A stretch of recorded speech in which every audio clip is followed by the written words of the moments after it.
He was a morbidly obese surgeon destined for an operating table and an early death. Now he's a rebel MD who is fabulously fit and fighting to make America healthy again. This is Stay Off My Operating Table with Dr. Philip Ovadia.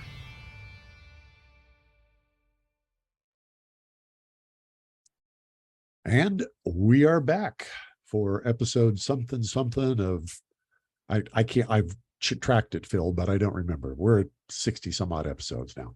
This is the Stay Off My Operating Table podcast with Dr. Philip Ovadia. I'm the co-host, Jack Heald, the talking head, and we have today somebody that I'm really looking forward to hearing from. Phil, please tell us about this person that's here and why she's here, and then we'll hear her story. Sure thing. And I've been looking forward to having this discussion with our guest, Siobhan Huggins, for quite a while now. I first met Siobhan, I don't know, it's got to be probably about 4 years ago at one of my first low carb conferences. And, you know, Siobhan is I guess what we would call a citizen scientist, who, like many of us in this space, you know, was facing her own issues around health and wasn't getting the results she was looking for, and started doing her own research, and that has led her down many an interesting pathway. Siobhan has certainly gone deeper than most into the research and really has become one of the leaders, I would say, in the research around ketogenic diets and some of their unique benefits, which we will get into during this discussion. But before I say too much, let me turn it over to Siobhan so she can tell us her story, her background, and then we can get into all of the interesting research that she is currently doing. Yeah, so I would say going as far back as I can remember, basically, the latest time in my childhood I remember being mentally healthy and happy, I would say, was probably kindergarten. So I distinctly remember it was pretty normal at that point. But by the age of 9, I had started to develop depression symptoms. And by 11, it was full blown. So reading over journals at that time period, you could basically go through and be like, check on all of the symptoms and behavior that I was showing. So that was pretty difficult. And I do have journals from that time that I've read over because it's kind of fascinating at this point. Already by then, I was body shaming myself because I had also started to gain weight around the same time. Talking about very severe calorie restriction at 11 years old, which is sad to think about now. And really just insulting myself and having a very negative self-image, having trouble interacting with others, like my peers. And I would end up in these like rumination loops of I would have this interaction with someone and then I would keep going over it again and again and again in my head, like, you did this wrong, you did that wrong, like they don't like you anymore, nobody actually likes you, like all of that. And that continued up until about 6 years ago and change, pretty much. And it didn't get any better, and it continued and started, I mean, it was bad, like just all around bad. But when I was working my first job in IT, it was the same thing. I had issues kind of interacting with coworkers and managers and just navigating all of that because it was just a constant trap of negativity and self-hatred and just a lot of struggle. And I didn't talk about it much because it's like, I thought it was normal and everybody felt that way and they were just better at hiding it than I was. And so since I had been a child, I was also working on hiding it because I didn't want to bother other people with what I realized later was very serious depression. And at the same time, which didn't help at all, by the time I was 18, I was obese. And at that time, I was 240 pounds. And I'm 5'2", so that's a lot on my frame. Wow. And I was very aware of it. And I wouldn't really say it was anything like, oh, I saw like pretty women in magazines and I like, that was the reason I had negative image. I think it was comparing myself to my peers because I knew I was different and I felt different and I didn't like it. And so I had always been trying to lose weight. Like I said, even when I was 11, I was trying to cut back on desserts and cut back on calories and like all of this stuff, especially because in high school, they had nutrition classes. And it was, you know, if you're overweight, you need to cut calories, eat high carb, all this stuff. And so I was genuinely trying to do that. But the problem was when I was calorie restricting, especially when it was very severe, it would make the depression symptoms worse and it would cause really severe mood swings. And unfortunately, the person who got the brunt of that was my boyfriend, who is still my boyfriend now. So he obviously stuck around, but like it would happen and I would be self-aware that it was happening. But it's not like you can tell yourself like you're being irrational, like you've had this conversation 12 times already, just stop doing it. Like it just doesn't work that way. Wow. And so I would be having these mood swings and then I would also be feeling awful because I was subjecting loved ones to that. And it was just, again, another spiral of negativity, basically. And the other aspect of it was when I cut calories, I was hungry. Like I was already hungry when I wasn't cutting calories, and then I would cut calories and I would get even hungrier and I would lose a little bit of weight, but it would come back. And so the next time I cut calories, I would go even lower. And at the final phase of that, before I finally found a ketogenic diet, I was aiming for 800 calories a day because I was like, this has to do something. And it was awful. Wouldn't recommend it, especially if it makes you that miserable. So I was struggling with this mental illness and also struggling with obesity, and I didn't know what to do. Like I had tried to do what I was told to do and it wasn't working, and it was causing even more self-blame. Like clearly you are doing something wrong because this is the only advice that there is, pretty much. And when this was in 2016, so I was like 21 and 20, something like that. I went into my mom's office and I told her I was going to start cutting calories again. I was kind of looking for yeah, you go, like, go ahead and try and get healthy again. It's a constant struggle, whatever. But she actually told me, instead of doing that, like very gently, I've been looking into this ketogenic diet, and she was looking into it for her own reasons. But she said that she had come across a good amount of information that it was actually really helpful for weight loss. And I was kind of skeptical at first because the resource she handed me, just because she had it on hand, was one of those magazines that are like near the checkout aisles. And it's like, this is not really trustworthy information. She's like, no, just like go look into it. Like I just had this, so whatever. So I did go and I looked it up online, and I felt like I should at least look into it because my mom is not stupid. She's one of the smartest people I know. So it's like, she's not going to recommend this for no reason. She's never recommended me a diet before. Like that's never happened. So I did look into it, and I did find that there was some good information that it might be helpful for weight loss. And I came across like subreddits that were talking about people who'd had success with it and all that. So I decided that I would try a ketogenic diet, really strict, no cheating. I'm a big rule follower. And I guess like even then I set it up as an experiment for myself. Like we're going to do this and we're going to see what happens, and we'll reevaluate at that point. Up again. Had you been involved in any form of biohacking other than calorie restriction prior to keto? Yeah, so I wouldn't really say biohacking necessarily, but I had been vegetarian for like a year when I was 14, 15. And I mean, I had tried some whole food based approaches, trying for higher carb because I had seen that recommended, and it just hadn't done much. And the same with the calorie restriction, like the things I was trying just wasn't working. And it was incredibly frustrating, especially because I knew other family members had been through that same process of trying different things over and over and over again and not getting anywhere. Yeah. It's like, I don't want that to be my life. And but at the same time, it's like, what is the alternative? There's Yeah. nothing else.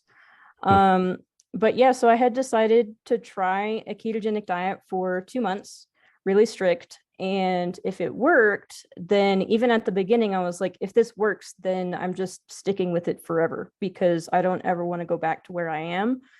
And I did that. And at the end of the 2 months, I had lost 20 pounds, I think. And I had lost 20 pounds before. Like that wasn't anything new. Right. But it had been so easy and I hadn't felt like I was restricting myself at all. And it was like, wow. And it's like I had foods that I would eat normally, like sag paneer, different types of curries and stuff. And I would just adapt them to keto.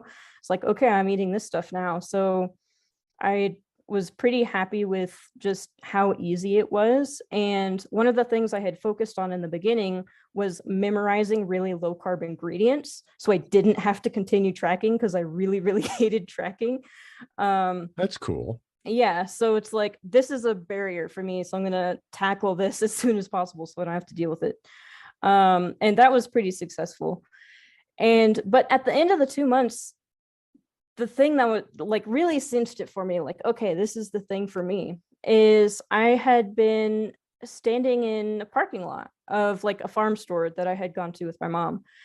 And I had to like pause for a second because I had a feeling and I didn't know what it was. So I was trying to examine it.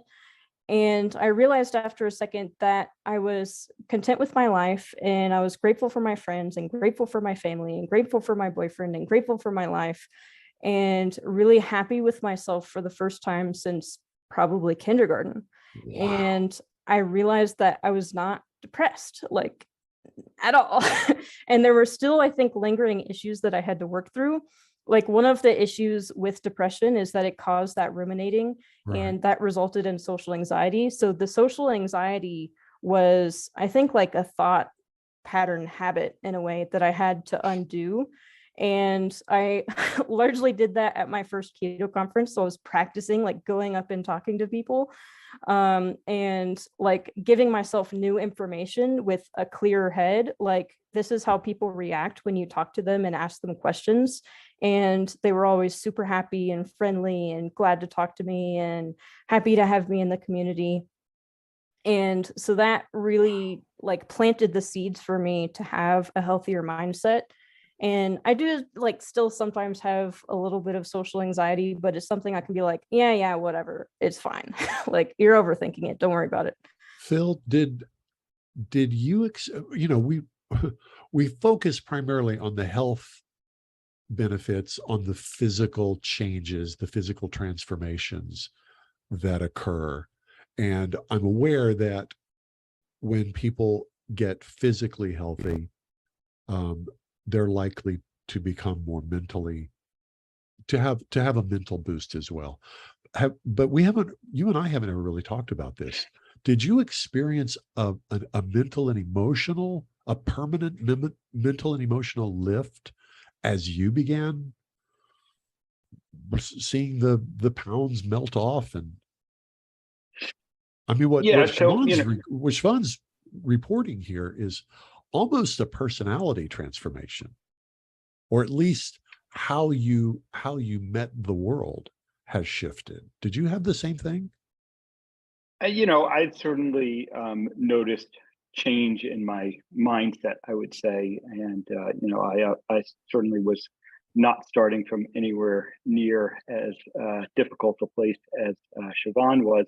But, I certainly noticed and continue to notice that I describe it as a sort more even, kind of approach to life, a more even mood, and perhaps not as prone to, becoming agitated and angry are some of the things I noted, and then the mental clarity. And of course, we had Chris Palmer on talking about this. We've had a few other guests who have mentioned this, and it is a very real effect of improving metabolic health, and it warrants further discussion, for further explanation, further scientific exploration, I guess I should say, to try and explain what is exactly going on there. One of the things that I find most interesting about your story, Siobhan, is you were pretty young when this was all, when you kind of came to the ketogenic diet. You were, I believe, late teens or early 20s. 2021, yeah. Yeah, when this was sort of going on. You, I think, had more insight than most into your condition, your state of being. You kind of noticed these changes that perhaps many people wouldn't.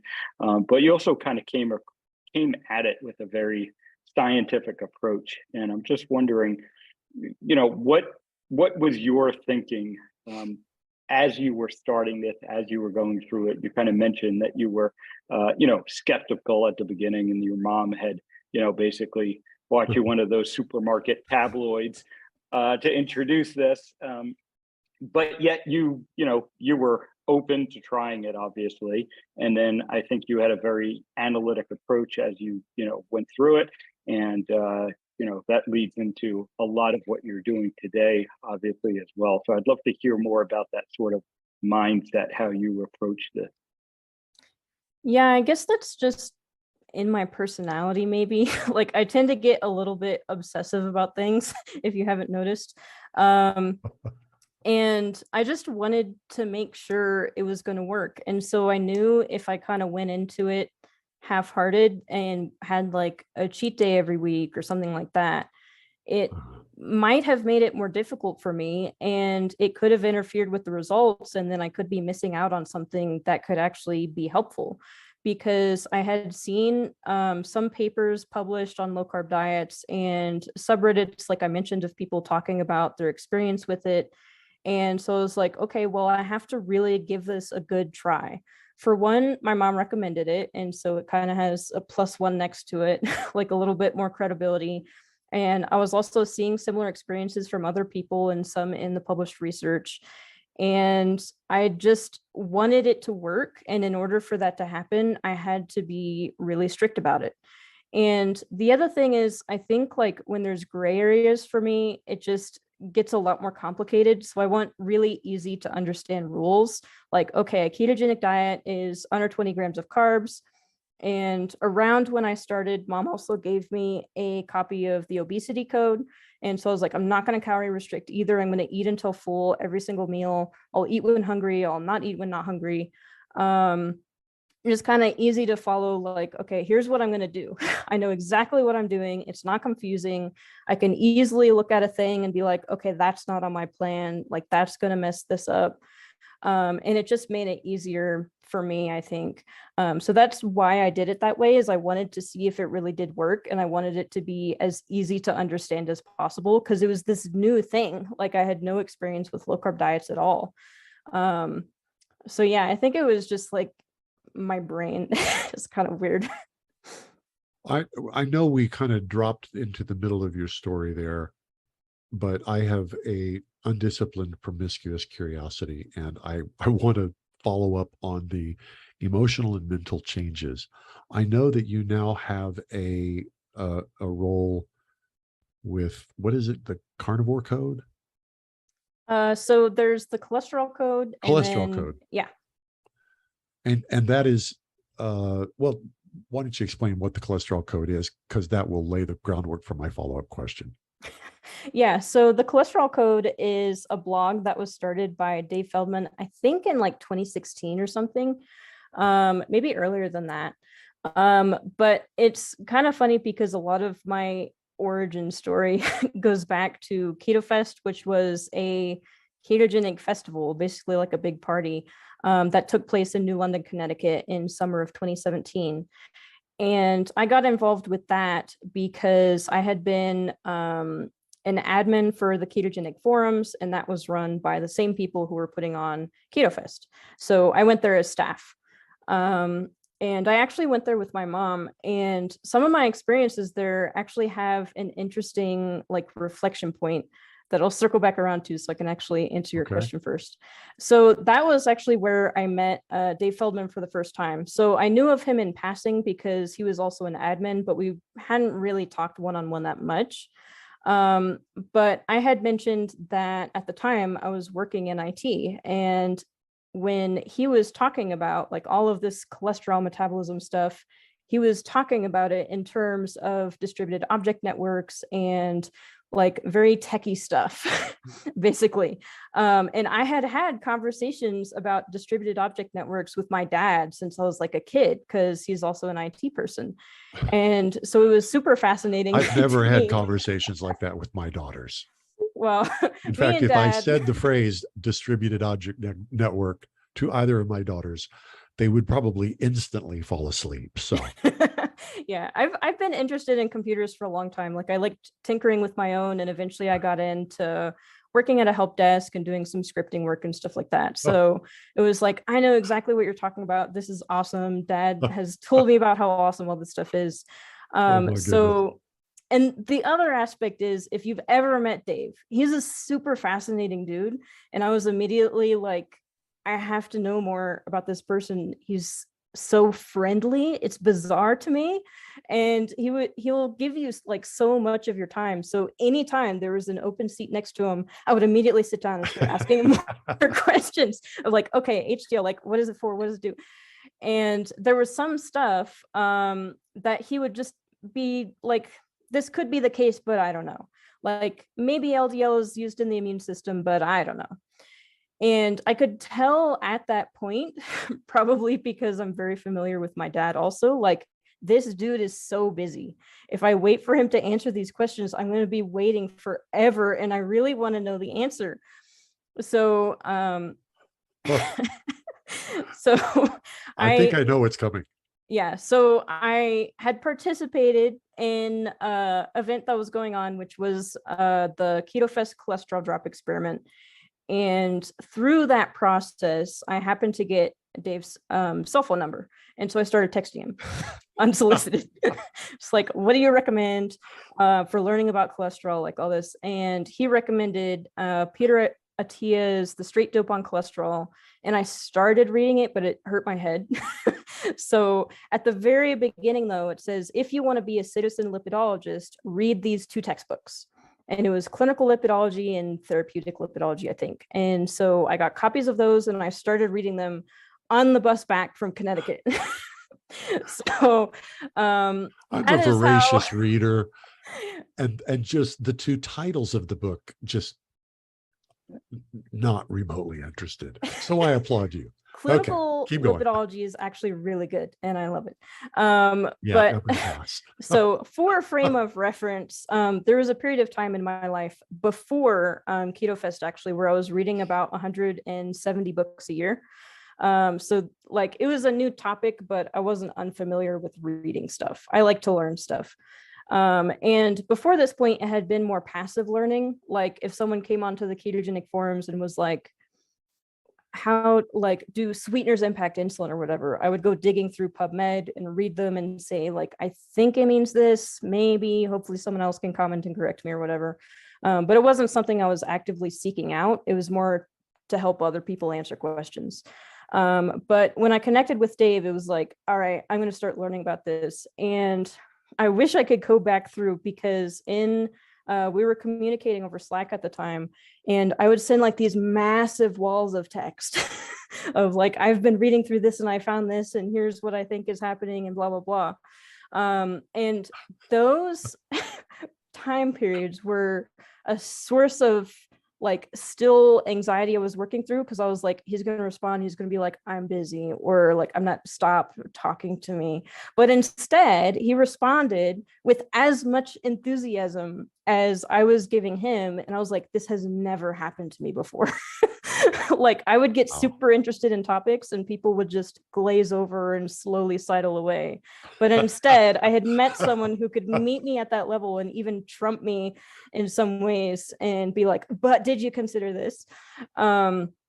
So yeah, so I've contributed some posts to Cholesterol Code, sometimes like review type articles about certain topics, and in other cases posting about my own experiments because I started getting into it and replicating some of the stuff that he was doing and doing some of my own stuff. And yeah, so that's how I got into Cholesterol Code. But I wanted to comment on like one thing because I think it's such a good example of how much I changed from keto, which is before I went keto, Dad would always come home from work when I was in high school, and he would ask me, how was your day? Like, that's a Dad thing. He does it all the time. Sure. And I would really dislike it. And it would make me incredibly uncomfortable because every single time he asked, which was every single day, the answer, which I knew was true, was not good to extremely bad. But at the same time, like, I don't want to say that. That's not very socially acceptable to say, I'm really awful. Actually, how are you doing? And I didn't want to lie either. So I would usually just not respond or just say something like decent or alive because it's like, I'm not lying. Wow. And it was my way of like dealing with the question that I really didn't want to think about myself because it made me reflect on how I was feeling. And I just didn't want to think about that. It wasn't a pleasant thing to think about. And I am really glad you shared that. Yeah, it was. That's something that there's listeners who's going to hear that and they're going to go, yeah, that's me. Yeah, and it's difficult because you do want to connect with another person, but you Sure. want to connect honestly. And sometimes you can't do that without them being like, whoa, what's wrong? It's like, there's nothing wrong. It's not like anything happened. This is just how I feel. Like, I don't know how to explain this to you. And I didn't want to worry him either, obviously. And it's funny also because at the same time, instead of doing the whole like, how are you exchange with Mom, I would turn to her and be like, did you know? And I would just recount some random fact that I had learned. And that was my way of connecting without talking about myself. But then, so at Keto Fest, the comparison to that is Mom was with me because I had asked her to take me to Keto Fest for like an early birthday present. And she was like, well, I don't know, that'd be kind of expensive. And I was like, what if I pay for it and you come? And she's like, how is that a birthday present? It's like, because I'd be going with you, like laying it on thick. So she had to come with me. She's like, oh God, fine. So we both went. And so she got to see me in that sort of environment where I had been on a ketogenic diet for like 6 to 8 months or something like that. And she commented to one of the other people that she was talking to that it was like I was a different person because I was talking to everybody I possibly could. I was going up to people and initiating conversations. I was happy. I was helping out. I was volunteering to help with different things. And it's like you mentioned, it was a different personality almost. Wow. And I would not have been able to do any of that if I had not had the level of mental health that I had at that time. And like, I wouldn't be able to do the bulk of what I'm doing now without a ketogenic diet.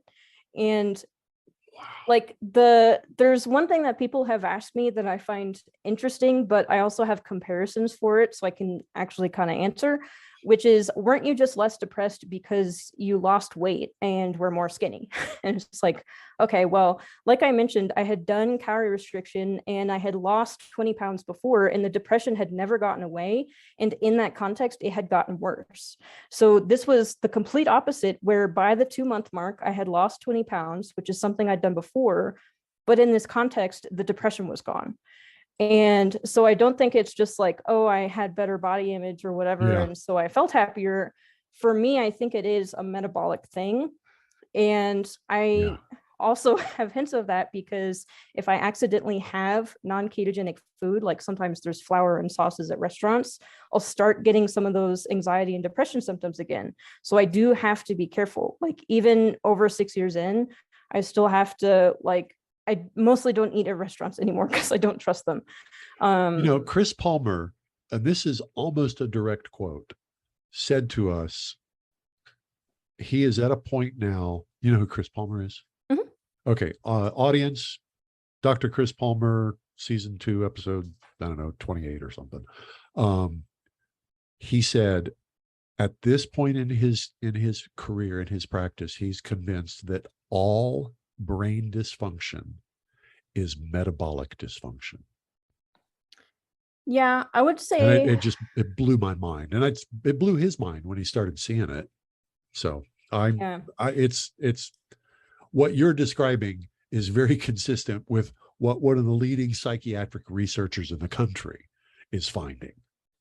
Yeah, and I think there can be some things that linger, like I mentioned, like the social anxiety was something I had to work through afterwards, because it was a thought pattern that I had built up of overanalyzing things and coming to incorrect conclusions. And there were also other things that improved but didn't fully resolve. So by the time I had started a ketogenic diet, I had PTSD at the time, which isn't something I talk about a lot because it sucks. But the symptoms of the PTSD did get better, and they got better again when I went carnivore. But there was still lingering things, like certain times of the year, it would start coming up again. And eventually I saw a trauma counselor and worked through that. And then finally it was fully resolved. So there are some things that were like immediately gone, some things that improved, but I still had to work through. And I think it's just thought pattern type of stuff. Or like with trauma, I think of it kind of in terms of like with epilepsy, they say like everyone has a seizure threshold.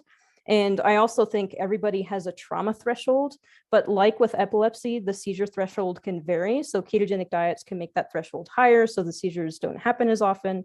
I think that can also happen with trauma, where the threshold goes up to where I'm not as easily traumatized anymore. And I've experienced this weirdly in real time, where I could feel myself starting to go through that same process. And then I kind of looked at what I was doing with my diet and really tightened up, and it started to stop doing that.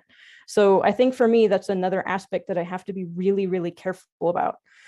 We could drop the mic right here. Yeah, it's fascinating. Wow. I almost said fun, but it's not quite fun, but it's very interesting. It's one of those things, like, again, it's self-experimentation of, whoa, if I do this thing starts happening when bad things happen. And it's like constantly, when I was depressed, I would do like a lot of introspection of, well, you had this situation and you reacted this way and felt this way, but that doesn't make sense. And you can look at the situation afterwards and be like, the way that you're feeling is not logical, and you start having arguments with yourself. But I kept up that habit after the depression went away. So I'll constantly be introspecting. Like, if like sometimes I'll have an interaction and I'll get upset over it, and I'll introspect and be like, yeah, that's kind of understandable to get upset at. That's whatever, it's normal. But sometimes I'll introspect and I'll be like, that doesn't make any sense. You kind of blew that out of proportion there, and the way that you're feeling right now does not match up with reality. And the first thing I'll do is I'll look at my diet. Am I eating things that I know bother me? Even if it's not carbs, there are certain things like spices and dairy over the past couple of years where if I have it too often or in too large amounts, it'll start impacting my mood. And then it's inevitably, it'll be like, oh, it's that, you're doing that thing again, stop it. Like, tighten that up. But it's like, I have to keep self-checking, because sometimes like regression to the mean happens. You get a little bit looser with things. It's like, oh, it's not that big a deal. Or the most common one that I'll have is like, there's no way. Cream cheese can't impact your mood. That's so stupid. That there's no possible way. But then it's so consistent. It's like, at what point do you just accept that this is happening and you need to stop doing it? It's like cognitive dissonance kicks in every single time. Yep. Okay. So we've got you to the point that you're recognizing you're having an experience of existence, an existential experience that is better than anything you've ever had. And we're also like 45 minutes into this conversation. We haven't even begun. Okay. So, summary. Siobhan has changed her life.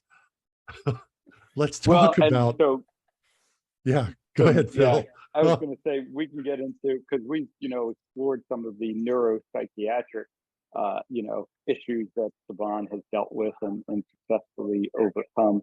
We haven't even really gotten into some of the physical manifestations. Yeah. And in particular, I want to talk about, a condition called lymphedema, which Siobhan has really, educated me personally, educated much of the, low carb metabolic health and keto communities on. And it's really a condition that, turns out to be fairly common, but incredibly under-recognized, incredibly under-diagnosed. And, I can tell you that most physicians are not aware of this condition. And Siobhan has really been, bringing it to the forefront. So let's transition into that, because it's another amazing part of her journey. Yeah, so in terms of physical effects, just a brief overview. No longer obese, so I'm about 80 pounds down at this point, and that was mostly over the first 2 years or so, and then the rest was just sustaining it. And I used to have stage 1 hypertension, no longer have that. Blood pressure is normal. Used to have metabolic syndrome, no longer have that. Everything looks good. Let's see, what else? Eczema, no longer have that. Used to have chronic acne, no longer have that. My hair used to be very poor quality, super frizzy. Now it's like glossy. It's funny because I would watch like these shampoo commercials and be like, God, I wish my hair could look like that, like so glossy and smooth. And now like it doesn't look like a commercial, but it looks a lot healthier. And it's something that my sister commented on very early in, like, have you changed your hair? It's like, no, but it started getting less frizzy, which is very interesting. Wow. Unfortunately, I came to keto a little too late for that, but yeah, so hair health, skin health, just internal health, like all of this stuff. I used to have chronic joint pain also, and that has gone away for the most part. If I have certain trigger foods, honey is a pretty bad one. It'll trigger the joint pain again, so I don't eat that. I went to a restaurant once and they gave me honey butter instead of regular butter and then didn't tell me until after I had eaten a ton of it. Oh. And I was up all that night with horrible pain, and I have never eaten at that restaurant again. I used to also have a really difficult time sleeping. There were some periods where I would be staying up for 48 hours because I couldn't sleep. That sucks. I also don't recommend that. I also had a really difficult time just keeping a schedule, like a sleep schedule. I would flip around all the time, which was also not fun when I was working because I would just go to work at some points and I had not slept yet. And I would sleep in on the weekends to catch up on what I hadn't been able to get through the week. So all of that stuff is now done, taken care of, don't have to worry about it. I go into my doctor, he gives me the thumbs up and we talk for like an hour and then I leave. But the one thing that I didn't realize at the time, and I didn't realize until probably around 2 years ago, because it took a while to get a diagnosis, is I had done a fasting experiment. I had done a bunch of fasting over my journey. I was involved in a bunch of people who did extended fasts, and so I would participate in some. I had done like a million different 24-hour fasts, 3-day fasts. At one point I did a 7-day fast, and a lot of them were when I was heavier, and so it was really easy. It's like, oh yeah, I'm not going to eat for like a week, whatever. It's boring, but it's not particularly difficult. And so this time I was like, I'm still heavy, like looking at me, I look larger. I clearly have a lot of fat on me. So I'm going to do a 2-week fast. It should be super easy, safe. Like if I'm carrying all this extra weight, I should be able to access it during the fast, no problem. But over the course of the fast, I found towards the tail end that I was getting really, really tired. I had to sleep all the way through the night and then a nap as well. I also was just kind of foggy headed and I don't know, lethargic is probably a good way to put it, getting kind of cold. And I was like, but this doesn't make any sense because I have fat. Like, this should be fine. I'm not like a super lean athletic person. And I was talking to someone who was familiar with fasting and was like, okay, yeah, that's kind of weird. And eventually I broke the fast, and I had taken measurements before and after, and I had lost inches at the waist and an inch from the thigh, but my arms, my upper arm measurement had not changed over 2 weeks of not eating. And my arms are not small. And I was like, that's interesting. And I had posted. I love that response. Well, I mean, when you get an unexpected results, it's like, that's interesting. I wonder why that is. But I had posted a before and after for the fast on Twitter. And I had also posted on Facebook, and 3 separate people messaged me in private and said, I saw your before and after picture from the fasting experiment. Have you considered that you might have lipedema? Because it looks like you might, especially from what you're describing. And I was like, I don't know what that is. So no, I haven't considered it. I'll look into it. So I ended up digging through a bunch of stuff and talking to other people with lipedema. And it seemed possible, but at the same time, it's like, me, I don't know. That sounds like a other person problem. So I talked to my doctor about it, and he was like, well, I could refer you to a specialist in California and you can go see them. And maybe, I don't know how much you can do about it, basically. It's like, well, I at least want to know. Like in 2017, when I developed an egg allergy, my previous doctor also said, like, well, you could just not eat eggs. It's like, yeah, but I want the diagnosis so that if I fix it, then I have it on paper. So same concept here. Like, I want it on the record. I want to know absolutely what I'm dealing with. And so then I can learn more about it and see what I can do about it. And so I did go see that specialist, and she was pretty much like, yep, absolutely, diagnosed me with lipedema, told me a whole bunch of stuff I wasn't aware of. Like, she asked if I got heat-induced edema. So basically, do I swell when I get hot? And I said, well, I don't know, because I try not to get overly hot, because when I do, it feels like I'm choking. And she's like, okay, so yes, you get heat-induced edema. It's like, oh, okay, well, that's good to know. I don't mean to laugh, but I mean, yeah, it's one of those things where it's like, yeah, that's not normal. But the thing about it is, like, you only live in one body. yeah. So a lot of the things you experience, like with the depression, it's like, well, everybody must experience this. And I just, they don't talk about it because everybody knows it happens. And so let me explain what lipedema is, because a lot of people are not aware. So lipedema is a fat and lymphatic disorder. So it involves a what? It's a fat and lymphatic disorder. Fat and lymphatic. Yeah. Okay. So it's a disorder that affects both the fat tissue and the lymphatic vessels, and the lymphatic system helps remove fluid from the tissues, basically.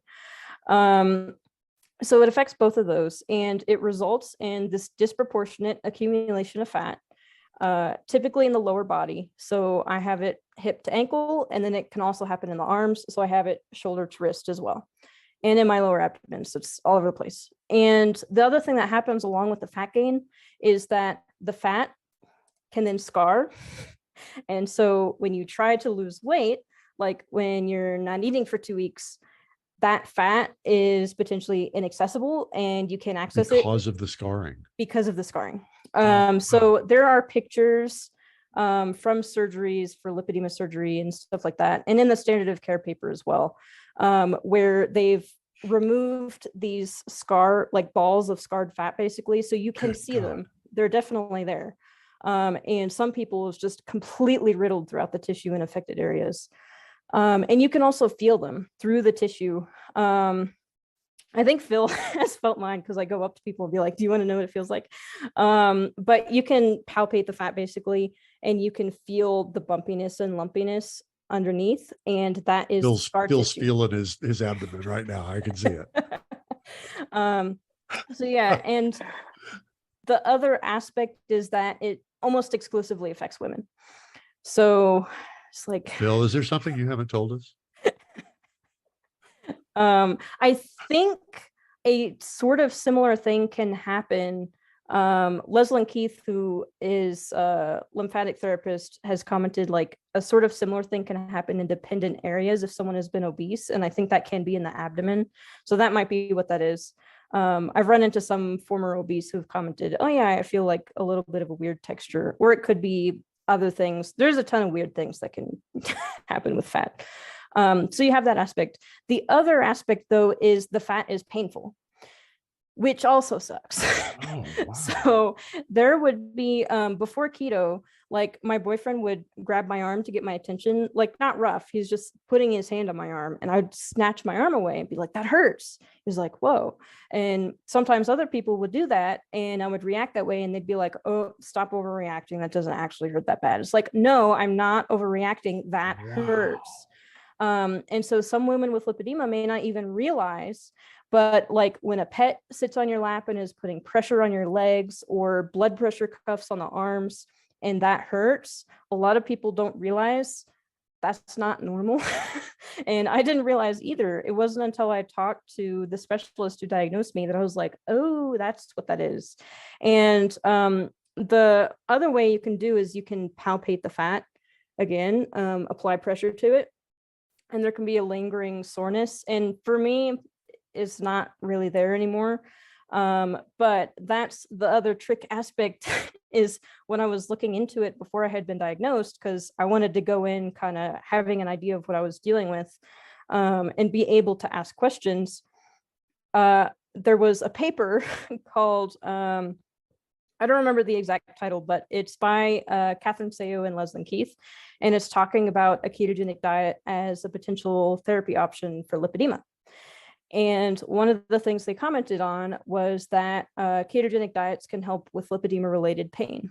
It's like, oh, so that's why that got better, and I didn't really notice until I was thinking about the two separate time periods. Before, it was extremely tender, all of that, and now it's like, it doesn't matter. You can be as rough with my arms as you want, and I don't care. So those aspects. And then the other part of lipedema as well is that you can get swelling in the legs. So that could be orthostatic. So as you're standing throughout the day, the swelling could get worse, or it could be heat-induced edema as well. Or sometimes, from what I've noticed and what other women with lipedema have commented on, certain trigger foods can trigger swelling. And that's another reason why I have to be careful about what I eat, because it can trigger swelling. And then with the swelling, the pain comes back. So there can be an aching pain, or the fat can become more tender, painful again, which sucks. And then the other part is easy bruising, particularly in areas that are affected. So I would get random bruises on my thighs and legs and just be like, huh, I wonder where that came from. And then brush it off because like I must have hit whatever and didn't realize it. But it was unusually frequent.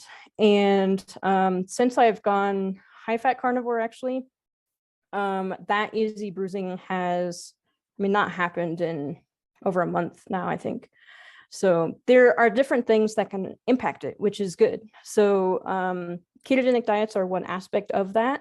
It can help with the pain, with the swelling. It can help women with lipedema lose the remaining healthy fat that they have to a healthy extent. And often there's fatigue that comes with it as well, which also seems to come with the swelling. So reducing the swelling also helps reduce the fatigue. And then ketogenic diets, for some at least, can help slow progression or stop progression. So over the past 6 years, the only times where I've seen progression was the high carb experiment that I did in, when was that? 2019, I think. 2018 or 2019, stupid idea. But at the time, I did not know that I had lipedema, and I had also formulated the experiment to be with like whole foods. So I was like, this is going to be fine. Like the bad carbs are like the bread or whatever. It was black beans and chicken breast and a little bit of spices. And eventually I added in honey and bananas every single day. I'm like, why? So one of the fallouts from that was I gained 17 pounds over the course of the experiment. And then in the aftermath, I kept gaining. And the experiment length was 8 days for the intervention. And it was hypercaloric for the last part. So it was like 3,000 calories a day of, I don't know, I think it was like 400 carbs or something like that. It was bad. And so I gained 17 pounds. And then since that point, I have not been able to lose 10 of those pounds. And I got a DEXA scan to compare to one I had before that experiment. And the places where I had gained fat was in all the places where I have lipedema. So it's like I gained the fat and then it probably scarred over. And now it's there. Wow. It's like, boy, if I could go back in time. But also, I kind of appreciate that I did the experiment because now I can warn other people. Like, if you have lipedema, you do need to be careful, especially so how do during the holidays. People? How what are some of the signs that people should look for that maybe what's going on is lipedema? So the typical ones?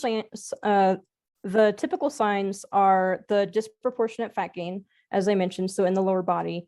And then typically when women try to lose weight, they'll lose it from the torso and the face and the waist, but not in the lower body. So they'll have disproportionate weight loss as well. And it could even be to the point, especially if they develop an eating disorder, for an example, which has been known to happen. They can become emaciated in the upper body, but they still look obese on the lower body. And I think there's a picture of that in one of Gary Taub's books, maybe Good Calories, Bad Calories. But it's very, like, once you see it, it's like, whoa. And so there's the disproportionate gain and loss. And then also the pain is very distinctive. So you could put pressure on the legs or palpate the fat, like I mentioned, and it could ache. It could, some describe it as like a burning or stabbing pain. Some people have it so bad that it is excruciating pain. And then the other aspect is the nodules. So you can feel the fat, and the graininess and bumpiness is also very distinctive. And that would be in those same areas. So the arms and some people, and then the lower body as well.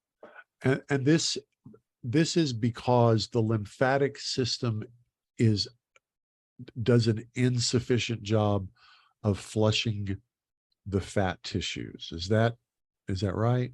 So it's interesting because there are new papers from just this year, actually, that are looking closer at the lymphatic system, because there's been this big debate, is there actually edema and lipedema?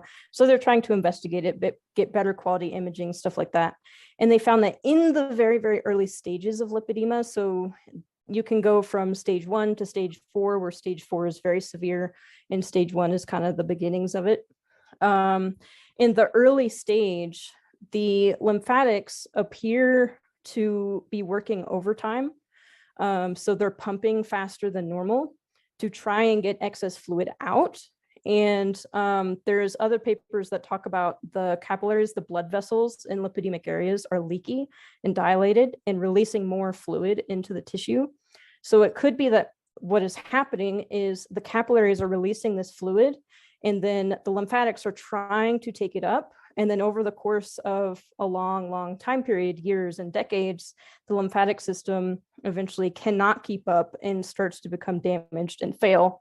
And at the end of that, with stage 4, you can develop lymphedema, which the lymphatic system has now become damaged and dysfunctional. And now you get excess swelling and even more complications, skin infections, stuff like that. So in the beginning stages, we don't know if there are other irregularities with the lymphatic system or anything like that. This, like, lipedema was only named in the 1940s. So it's pretty young in terms of research, especially when looking at like heart disease or diabetes, which we can see all the way back to like ancient Egypt. So we're still learning. And over the past 2 years, especially, there's been a ton of papers published, but there's a lot we don't know. We know the lymphatic system is involved, and as a comorbidity, it can become damaged, but we don't know why. Is there a model for why it primarily affects women?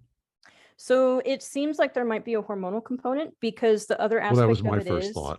yeah, the other aspect is that I've seen like two different surveys on it basically, and around half of women said that the onset was around puberty, pregnancy, and menopause. So for me, it would have been around puberty, where everything else started going bad. In other words, 3 significant hormonal transition periods. Yeah. And is it the Keith, presence of female hormones or the absence of male hormones, or do we even know enough? I don't think we know enough. There are some case reports of men who developed lipedema, and in every single case that I know of those reports, they had hormonal, not defects exactly, but they had conditions that resulted in low testosterone and high estrogen.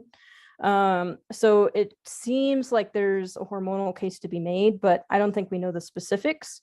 So I've given a couple presentations because obviously, as I'm learning about this for myself, I'm also trying to figure out what the heck is happening, because I get like bugs in my brain. It's like, but why? But why?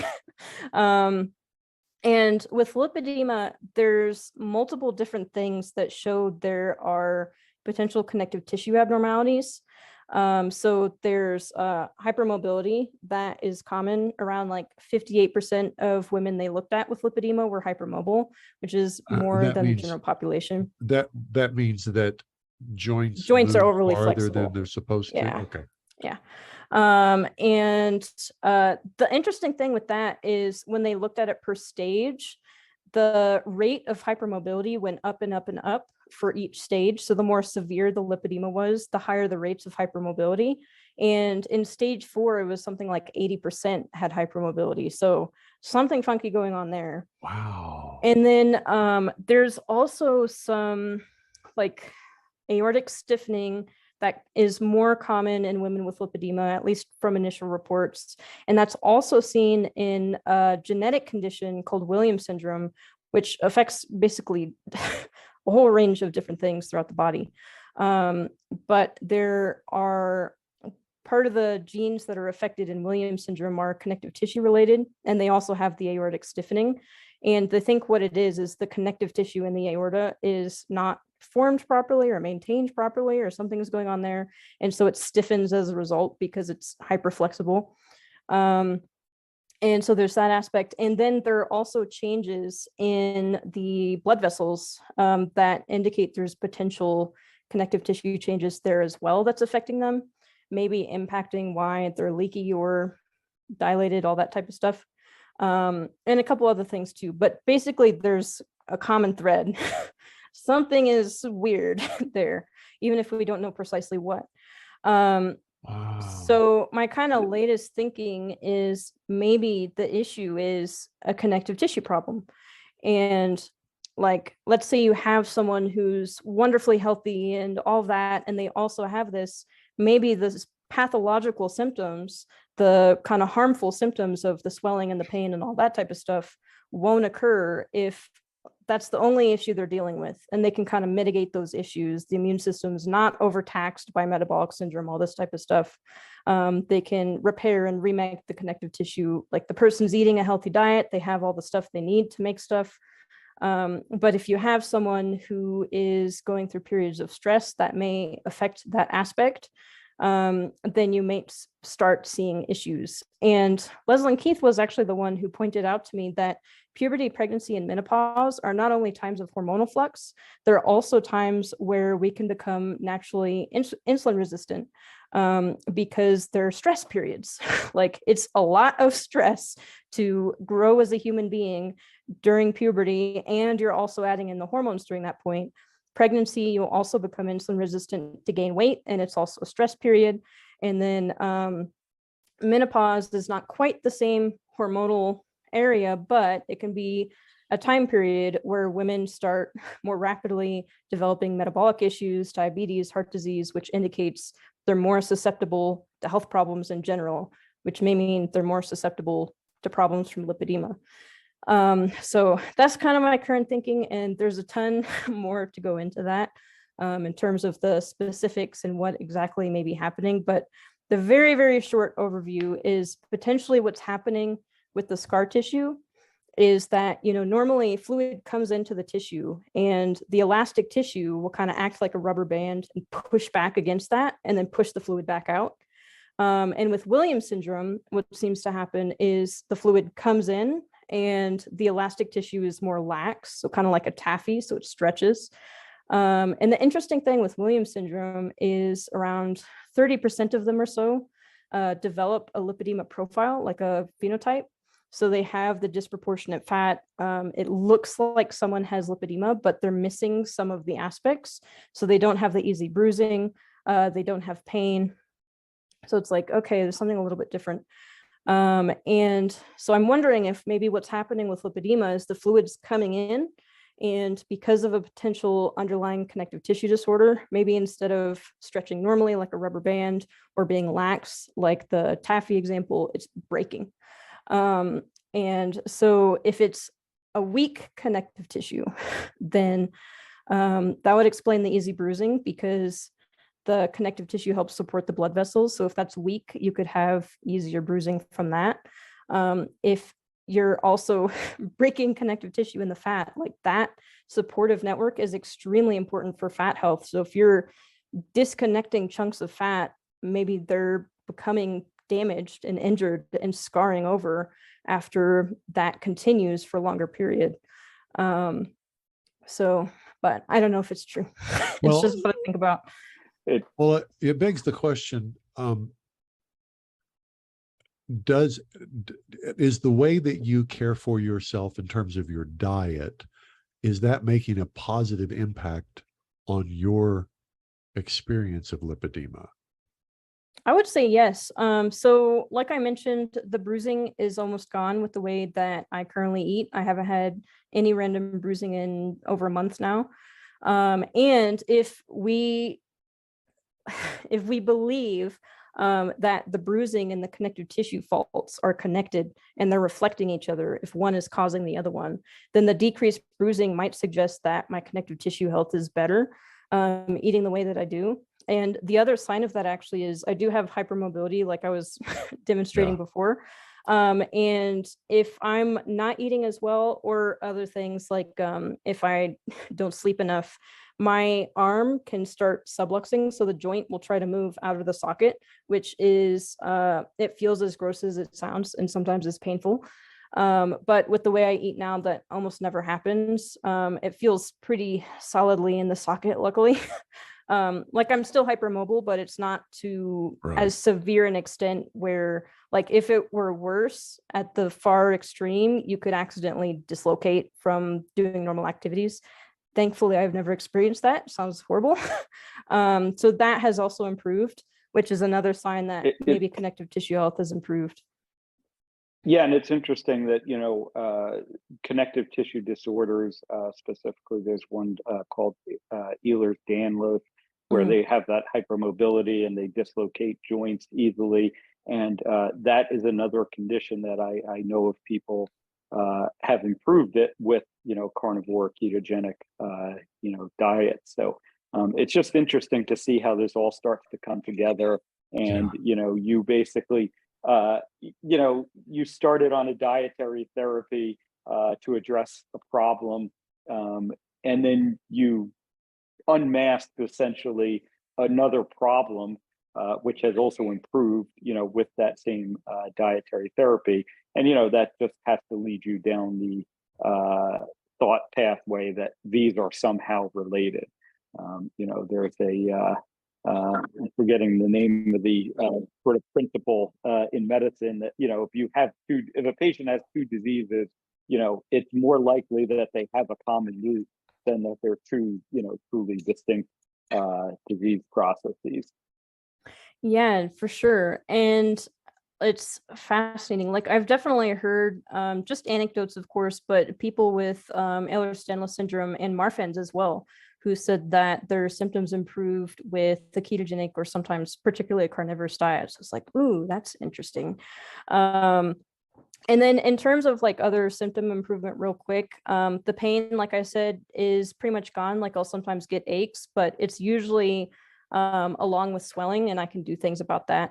Like I have compression gear, and next week I actually have an appointment for manual lymph drainage, which is also supposed to help reduce the swelling and then help the lymphatic system out a little bit because it struggles.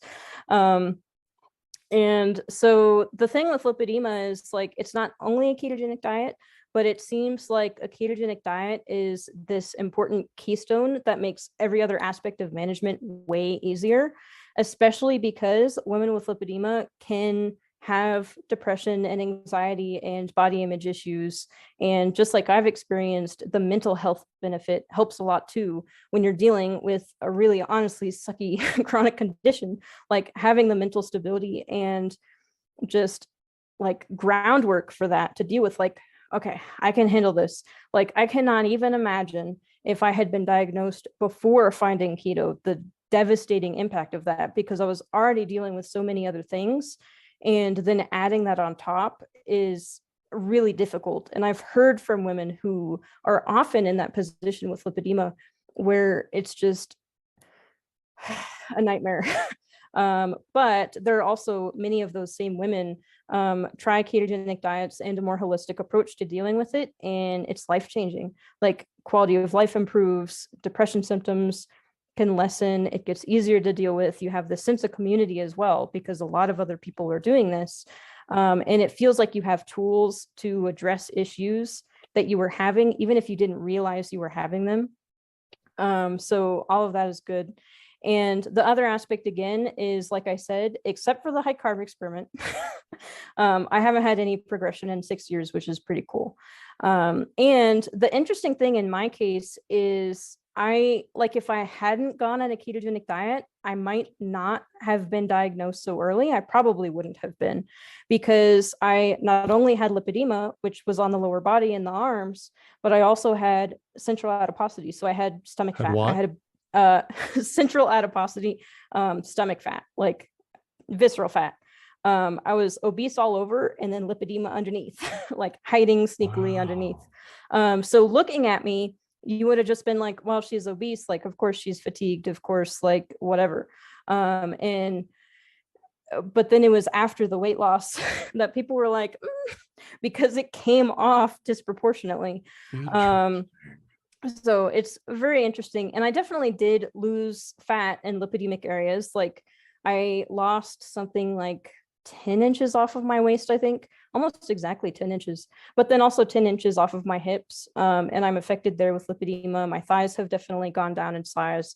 So that's actually another bonus of ketogenic diets for lipedema that women sometimes comment on, is that it makes it easier to lose in lipedemic areas, which is really, really important, because if the lipedema gets severe enough and enough fat accumulates, then you can start having issues with mobility, just because of the physical obstacle around your limbs, causing trouble with gait and just trouble with walking and the extra weight there and stuff like that. So getting some relief for that is like another bonus, like add it to the list. So yeah, I would say things have improved from a ketogenic diet. Wow.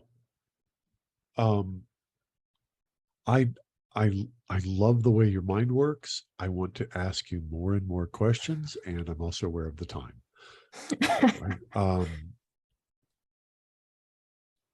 I think we at least just need to put a pin in it here. Phil, it's getting to be time for us to start circling around with all the people that we've said we want to talk to you again. Definitely. So Siobhan, I guess real quickly, let our audience know what it is you do on a day-to-day basis right now that's helping our listeners, and then how do we get a hold of you? Yeah, so I won't go through the full list because I work way too much. But so the first thing actually is that I co-own a company called Own Your Labs, and that's with Dave Feldman actually. So we are a lab reseller, and that can help some people if they have issues getting access to that type of thing in the US. But the other major things that I'm doing is I'm on the board of the Lymphedema Project. So that is a 501c3 nonprofit, and we're focused on continuing the research on lipedema and also advocacy. because one thing I didn't touch on is the estimated rate for lipedema, at least in the US, is 11% of women, which is 1 in 9. So hideously underdiagnosed, and obviously it can have a big impact on quality of life. So we're very focused on increasing awareness, getting people to know what this is and what to do about it, so that more people can be aware if it's something they're dealing with or someone they know, and then get them the help that they need to not have it be so overwhelming. And then we're also doing a ton of different projects that we don't have time to get into, but we're doing a lot of stuff. And then I'm also, at this point, I've published one paper with Dave and then also Nick Norwitz. And that was on the so-called cholesterol drop protocol or Feldman protocol. So that was a case series that we published on. And I'll probably be publishing more stuff as we go on. And I'm doing a ton of other stuff, but I can't talk about it yet. So lots of research, lots of learning, and lots of just advocacy and helping people try and understand just complex topics. I've done a lot of presentations on things like inflammation and insulin resistance and different biomarkers and lipedema and yeah, being a citizen scientist as well. So it's trying to connect with other people and like get them to understand why this stuff is important, and also that it's not impossible to parse and in a way that they can apply to their own lives. So what's the best way for people to interact with you? I'm most active on Twitter. So that is at Siobhan_Huggins. Please put it in the show notes so people don't have to try and spell it. We will put it in the show notes. Yeah, you can just reach me there. You can also reach me at Siobhan at the lipedemaproject.org. I may not have spelled that right, but we'll also put it in the show notes. Very good. Phil, you just keep blowing me away with the people you get to get, that you bring me to get to sit and talk to and listen and learn. I feel a little selfish sometimes because I'm having so much fun, but wow. Yeah, one of the best parts of, this journey, certainly that I've been on personally and professionally, is meeting all the other wonderful people who are on similar journeys. And, I think the common message, the common theme, that weaves through all of our stories is just, there is hope, and you can figure out, what is wrong with your health, and you can improve your health, and just keep plugging away at it, just keep asking questions, and eventually you'll get to the right answers. Yeah, absolutely. And I'll add on to that, like if anyone is listening right now and any aspect of this conversation was, hey, that's me, or hey, I went through that, or hey, I'm going through that, you're not alone, and we're here for you. So if you need any help, just reach out, and we're here. That is just fantastic. All right. Well, we're going to have you back. I insist, Phil, please, let's get her booked. Because I haven't come close to exhausting my questions. Siobhan, thank you so much for being with us. We will post all of your contact information, the way people can get a hold of you, in the show notes. Thanks for being with us. For Dr. Philip Ovadia, I am Jack Heald. Follow Dr. Ovadia on Twitter at iFixHearts. And I would recommend, if you haven't done so yet, go to his website, ifixhearts.com, and take his metabolic health quiz. 88% of all Americans are metabolically unhealthy. It's a good way to find out if you are one of the rare 12 out of 100 that aren't. I think we're up to like 97% now, by the way. But yeah, thanks for having me on. And thanks for the great questions. All right. Well, until next time, we'll talk to you. Bye-bye. America is fat and sick and tired. 88% of Americans are metabolically unhealthy and at risk of a sudden heart attack. Are you one of them? Go to ifixhearts.co and take Dr. Ovadia's metabolic health quiz. Learn specific steps you can take to reclaim your health, reduce your risk of heart attack, and stay off Dr. Ovadia's operating table.